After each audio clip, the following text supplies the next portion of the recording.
Olá, meu querido amigo, minha querida amiga, meu irmão, minha irmã. Saúde, paz e prosperidade para você. Quem vos fala neste momento é o pastor Ismael de Souza e eu estou aqui para trazer uma palavra de paz para o seu coração.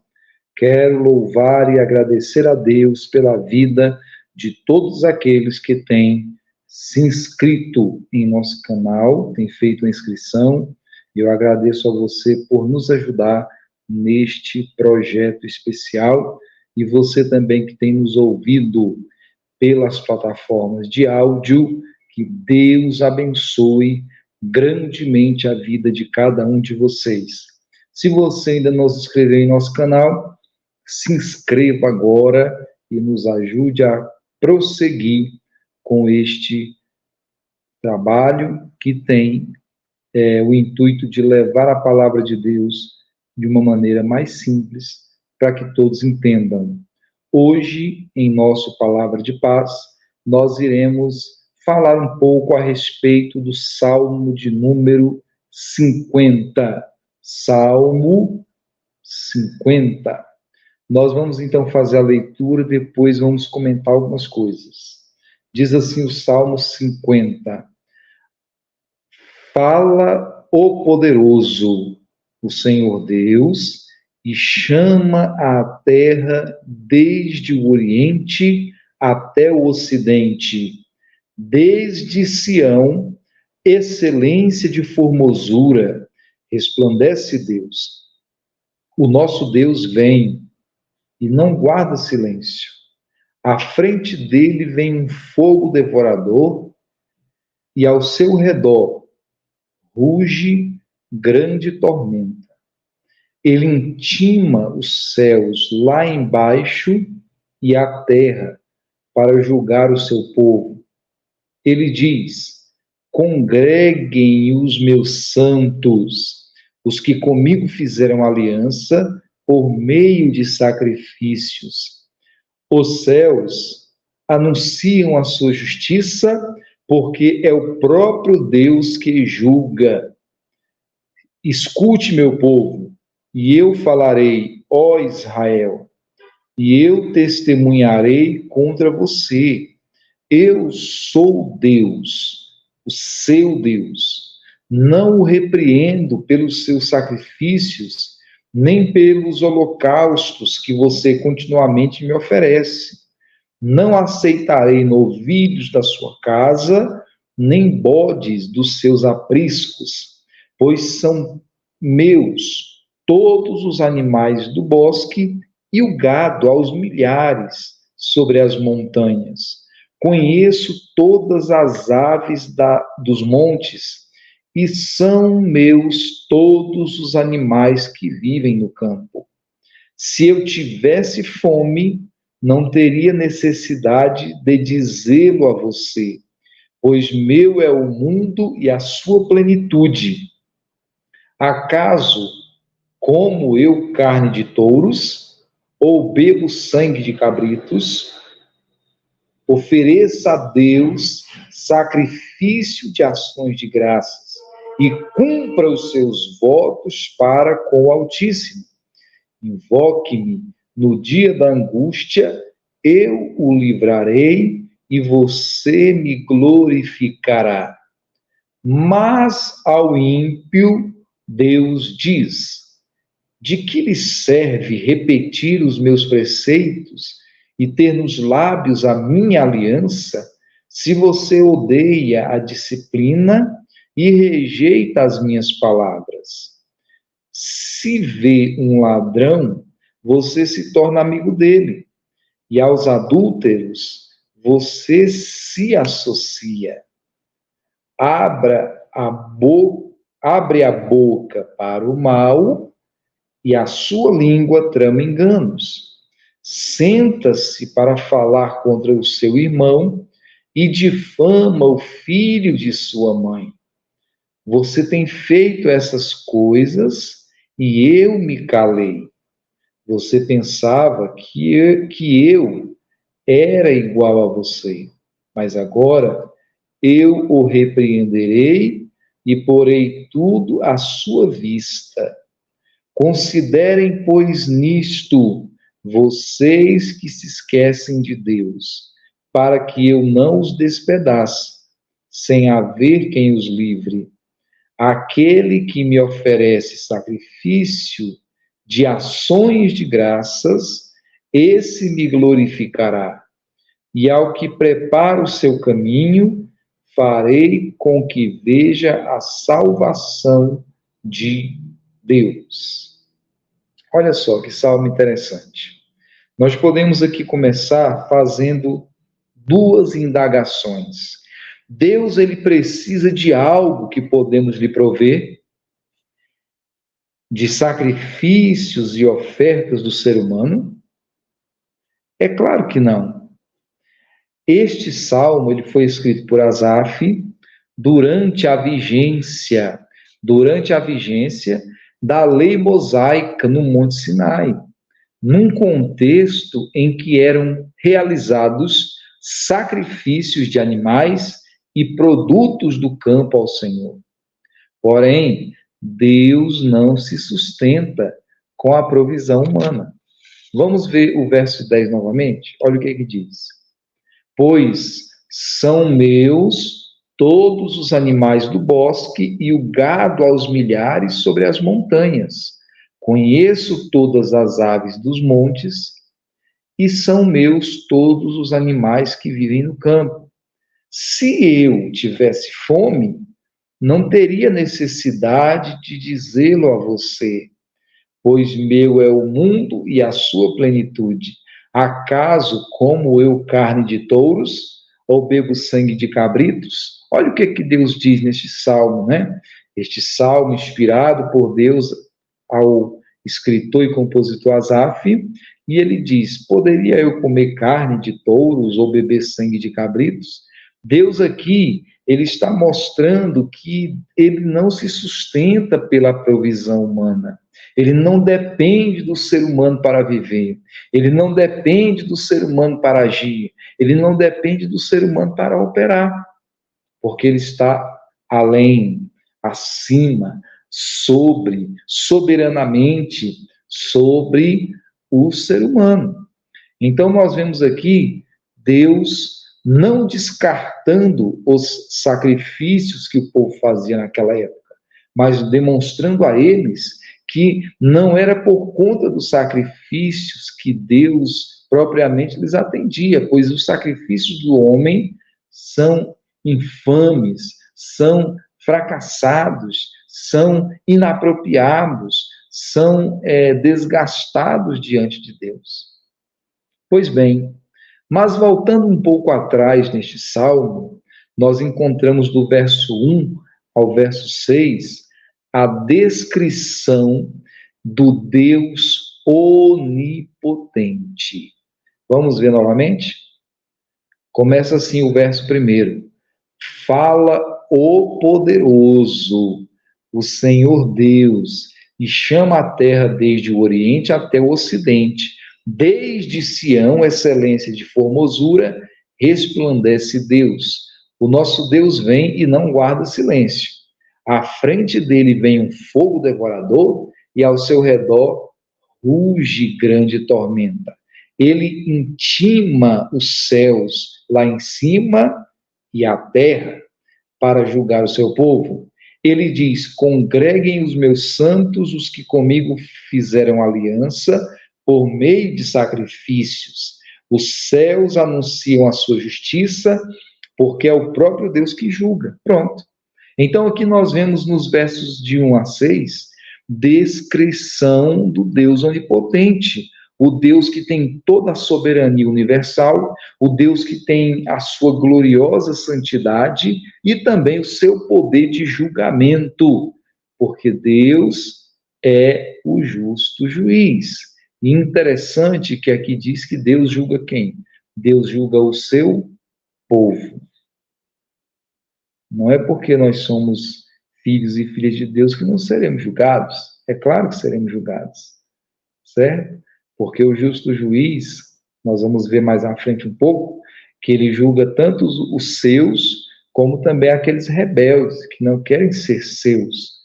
Tudo é do Senhor Deus. Ora, então se eu sacrifico alguma coisa para Deus, eu não estou sacrificando aquilo que é meu, estou devolvendo para Ele aquilo que é dele.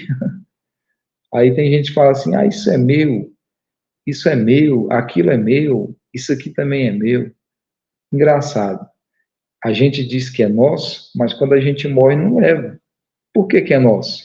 Se fosse nosso, deveria ir com a gente, é ou não é verdade? Mas, verdadeiramente, nós precisamos entender que tudo pertence ao Senhor. E, diante disso, Ele é o Deus onipotente, soberano, glorioso, santo e o justo juiz. Então, naquela época, embora existisse os sacrifícios, né, de animais e de produtos do campo, e nós vemos isso desde a época de Abel, quando Abel sacrificou, né, aquele cordeiro ao Senhor, lá no Jardim do Éden, não é verdade? Ou seja, lá próximo do Jardim do Éden, porque Adão e Eva já tinham saído do jardim. E foi mantido isso durante os patriarcas bíblicos, né? Abraão, Isaac, Jacó, que se depois transformou em Israel. O nome dele foi mudado pelo Senhor para Israel, e por isso hoje nós temos, né, a cidade ou a nação Israel por conta da mudança do nome de Jacó. Jacó foi mudado seu nome para Israel, de Jacó, que se transformou em Israel, vieram as 12 tribos de Israel, que naquela época eram as 12 tribos de Israel, por conta de Jacó agora ser Israel.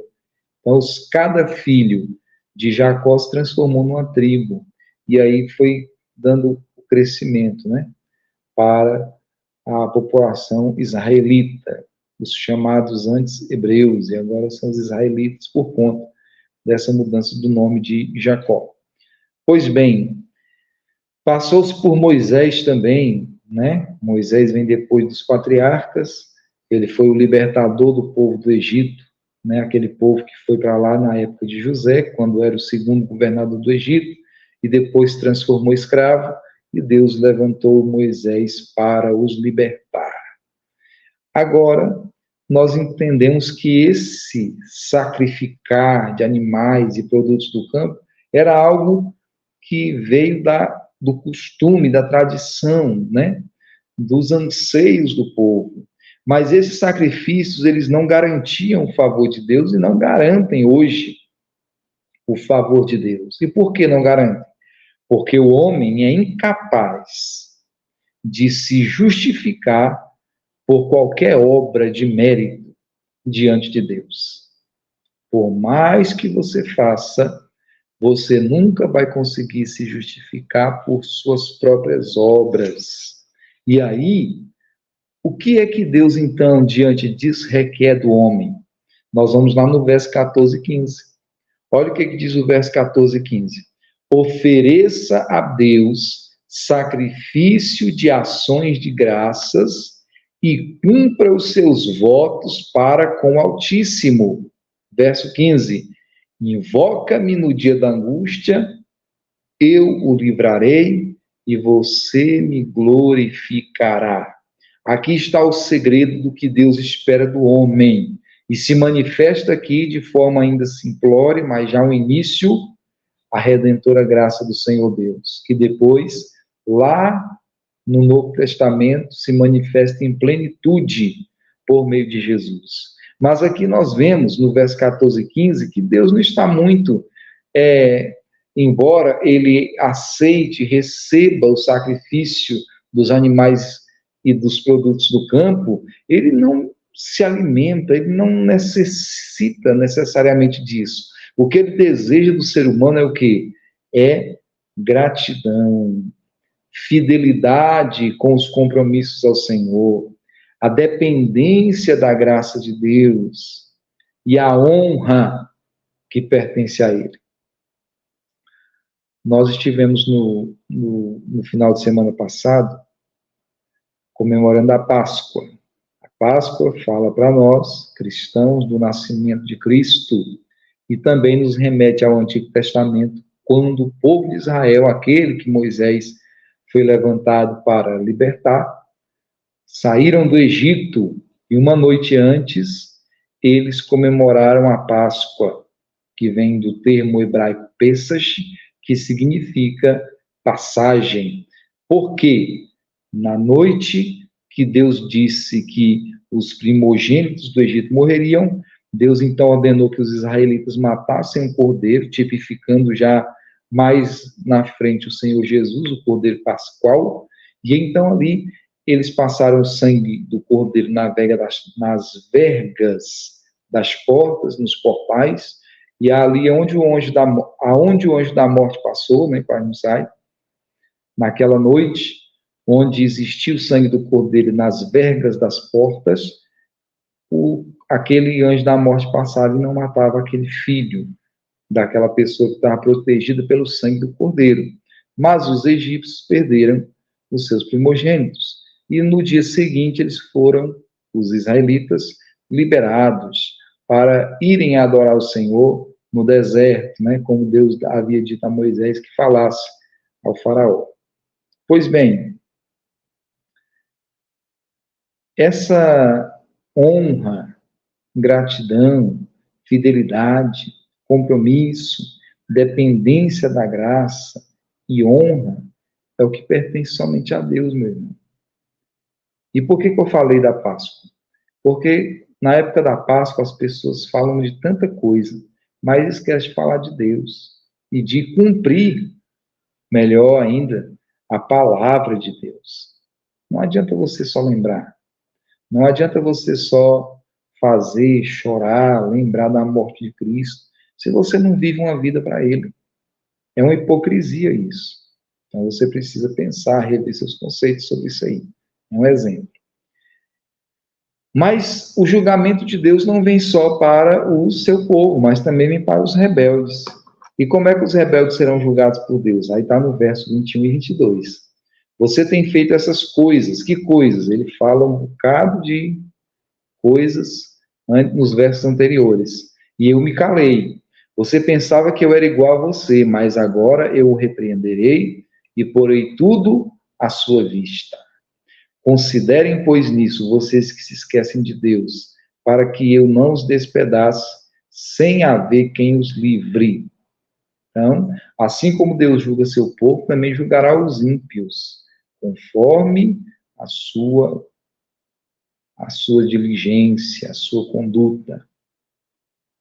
Para finalizar, né, o verso 23 fala, reforçando o que Deus quer do homem. Aquele que me oferece sacrifício de ações de graças, esse me glorificará. E ao que prepara seu caminho, farei com que veja a salvação de Deus. Então, meu querido, Deus, ele, embora ele se agrade do sacrifício que outrora, naquela época, era feito pelo povo de Israel, ele requer e ele deseja que haja gratidão, fidelidade, compromisso, dependência da graça de Deus e honra ao Senhor. É isso que Deus quer da gente. Não adianta você fazer muito sacrifício sem ser grato, sem ser dependente de Deus, sem honrar a Deus e sem depender da sua graça. Os dois andam juntos para que possamos ter uma vida de vitória. Não adianta tentar escalar a montanha para chegar ao céu. Precisamos confiar em Deus para nos salvar e viver em fidelidade e gratidão pela graça que Ele nos oferece em Cristo Jesus. Palavras de Denis Allen. Finalizando essa palavra, oremos. Senhor Deus e Pai, no nome de Jesus eu oro e apresento essa pessoa nas mãos do Senhor, que haja paz, saúde e prosperidade sobre a vida dele e sobre a vida dela e sobre toda a sua família, em nome de Jesus. Lhe convido para estar conosco nesse domingo às 19 horas, na Igreja Casa da Bênção, Rua Vieira de Melo, quadra 10, lote 31, no Parque Estrela d'Alva 1. Você é o nosso convidado especial. Venha, você será grandemente abençoado. Um abraço do pastor Ismael, que Deus lhe abençoe, em nome de Jesus.